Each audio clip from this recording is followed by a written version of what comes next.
Hey, Mountaineer Nation, welcome in to another edition of WVU Mountaineer Lair with Kenny.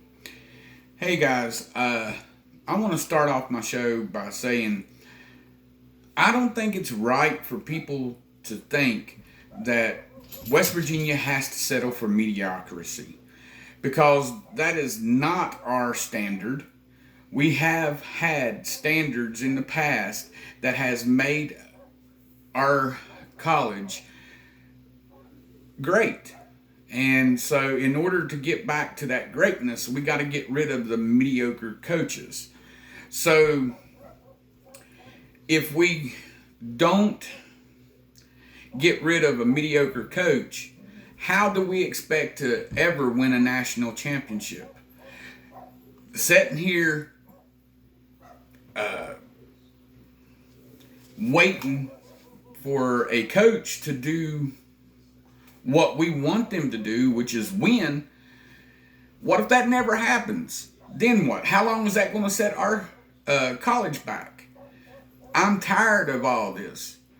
It's hurtful to even sit down and watch a WVU game anymore because you don't know which team is going to show up. The reason it's so hurtful is because getting blowed out by Texas Tech, that shouldn't have happened. Our team was evenly matched with them. We should have done better. I understand. I don't care that we won the game. At least win it. If they win the game, at least let's be close to them, not a blowout.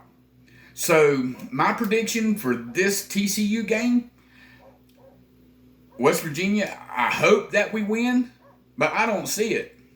I see us getting blowed out again because their offense is banging.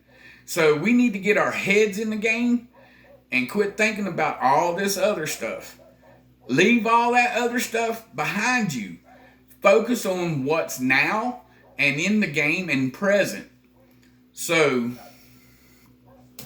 when I say a blowout, I'm saying they could score 55 points on us and we won't be able to keep up because we don't have the defense to do it because their offense is banging right now.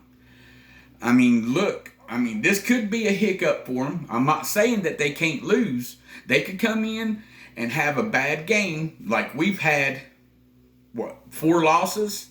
We've had bad games. So we've got to get our heads together, start working on our mistakes to give us a chance in the game, at least. Because if not, we're going to be stuck in this mediocrity and it's going to set our program back like it did with Dana Holgorsen. Look how many years it's taken us to try to at least climb out of the hole that we've been in, and it hasn't worked. So that lets me know that Neal Brown wasn't prepared for this job. So we need to find someone that's going to pull us out of the gutter right now, salvage this season. So in order to do that, we have to get rid. I don't care the price of his fee of letting him go is not an option. We've got it. We just got to get him out of there. We get him out of there, and if Shane Lyons don't want to do it, part ways with him. There's another AD that can come in and do as good a job, if not better, than Shane Lyons. I hate it. I like Shane Lyons. I like Neal Brown, but doesn't win games. We need people in there that's going to have a mindset of coming in, being good with the players, but also having winning on the brain. I know academics is a lot, but we need to win games to better our academics, to give us the money to make us better in academics. So all this nonsense of holding in on Neal Brown needs to be somewhere else. I'm sorry. I used to be on the Neal Brown bandwagon. I'm off of it now because I see us doing the same things that we did last year.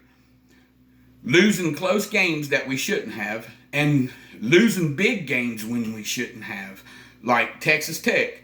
We shouldn't have lost that game. We could have beat that team. It's just they didn't come there prepared. They looked flat right out of the gate. So how are you supposed to do anything with that? If you come out and you're looking flat and your mind is not in the game, you cannot win that game. Period. So my pick that I want, my number one pick, is Hugh Freeze. And if Hugh Freeze is not available, why not go after a Jamel Dye or a Tony Gibson? Yeah, there's it. Let's get a Tony Gibson. Could you imagine Tony Gibson, Graham Harrell, and Jamel Dye?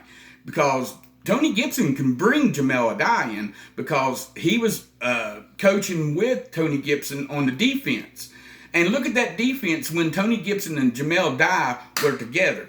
Look how good that defense was.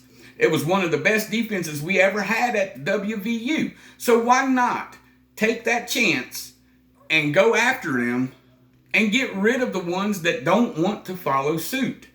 I understand all the players like these coaches, but what is better? What is better?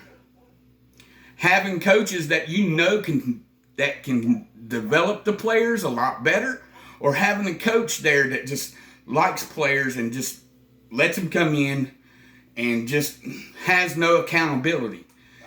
In order to make the team players be team players, you got to have accountability on the defense or offense.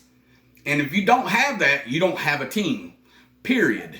So, people, let's get out of this mindset of a mediocre coach. We don't deserve it. Our program deserves better. And let's part our ways and let's get someone in here that is willing to do the job.